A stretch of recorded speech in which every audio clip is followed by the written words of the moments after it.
Hey everyone, I posted the Mass from our parish and you can watch it. Father Frank did the Mass today and I enjoyed it. We're always happy when he comes. He's a very nice priest and he's given retreats in our parish as well.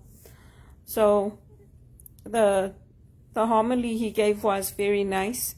I think for me, for the readings for today, they are an encouragement to persevere in my faith and also to keep looking for work, because the disciples worked and they labored, like the scripture tells us.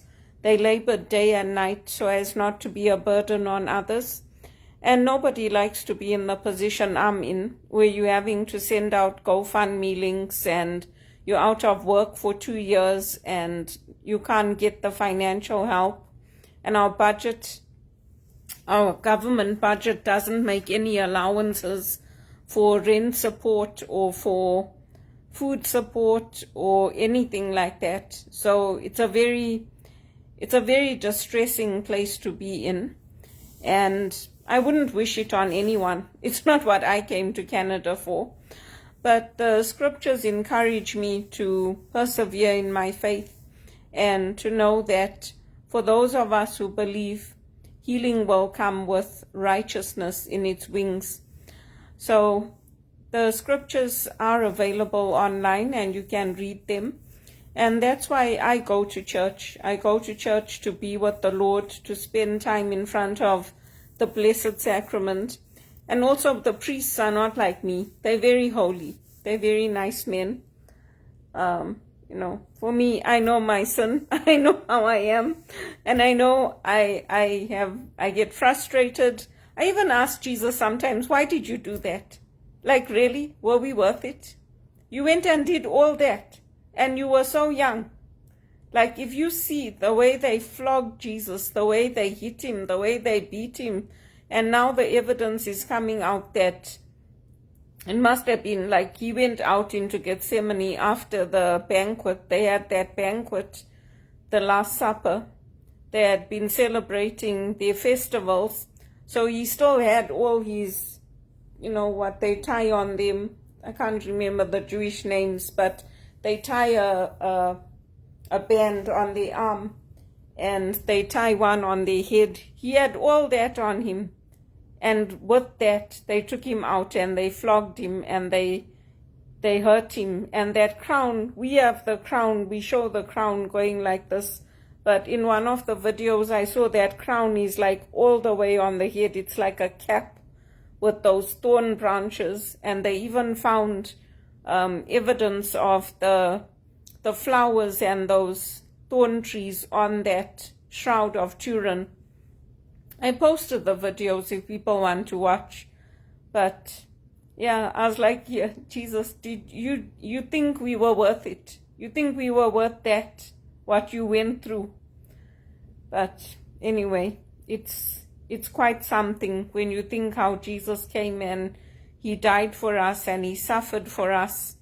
And he does tell us that we will go through the same persecutions, being sent in front of kings and Sanhedrins, and it happens to us. It happens to us who follow Jesus.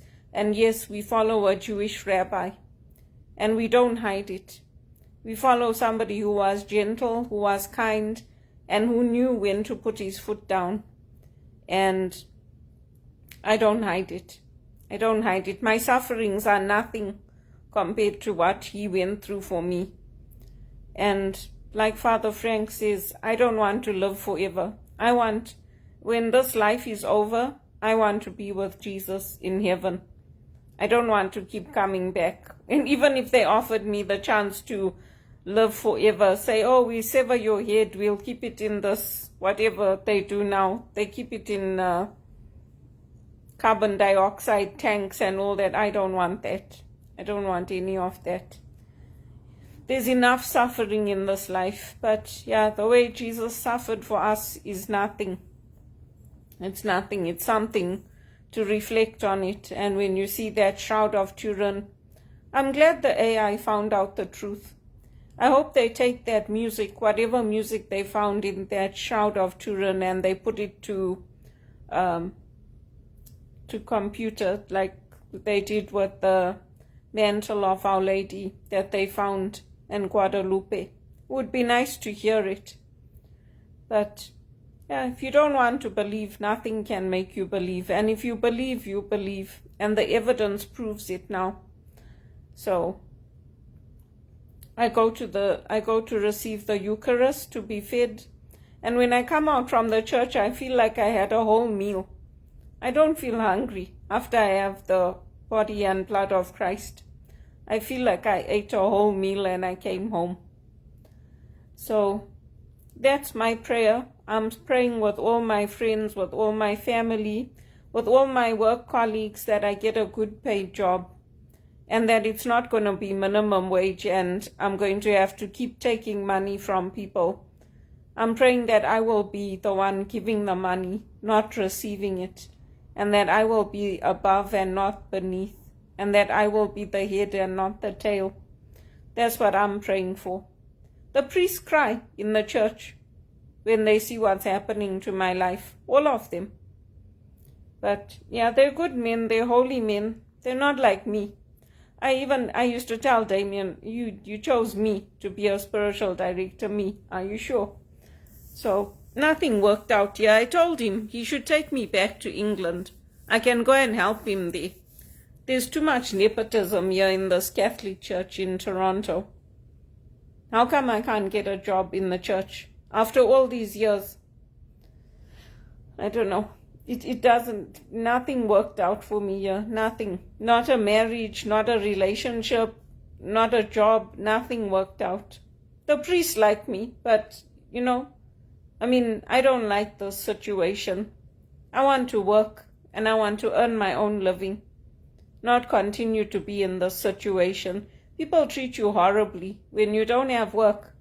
It's even worse than when you're working. When you're working, at least you can say, I have the dignity of work. When you're not working, they treat you horribly. That's all I can tell you. And you can't even afford the basics. All the collections and everything they're doing for St. Vincent de Paul and all that, it's for people in our parish. I also put my name forward for rent support, for food support. I put my name forward. I'm not too proud to beg, because I worked hard in this country and nobody would give me a break. So that's the sad part. But they couldn't break my faith. I won't leave Jesus. I won't. Sorry, that's the way it is. And it will always be that way. Always. He's the king. He's the king. He's God made man. And the evidence is proving it now, scientifically. So there's nothing anybody can do.